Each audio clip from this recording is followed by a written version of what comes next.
Back everyone, getting caught in floodwaters when you're driving is a real risk for anyone living in our area. Oh yeah, that's the truth. Now there are some questions though about the tools commonly used to get out of a submerged vehicle. Janelle Bluta connects the dots.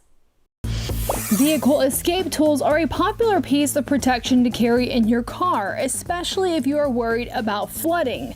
But it turns out they may not work in some newer cars. Let's connect the dots. Vehicle escape tools, sometimes called window punchers, are designed to quickly break glass so you can escape your car, whether it's underwater or on fire. They are especially popular in areas prone to flooding because water can make it difficult to open doors and windows because of the pressure. They are cheap and used to be effective. That's not always the case anymore. These escape tools work best on tempered glass, the safety glass used in vehicles for years. When broken, it shatters into small chunks instead of large shards.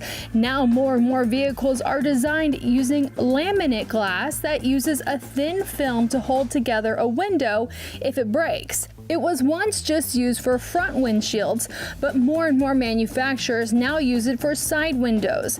According to research from AAA, no escape tool they tested could break laminate glass. So how can you tell if your glass is laminate or tempered?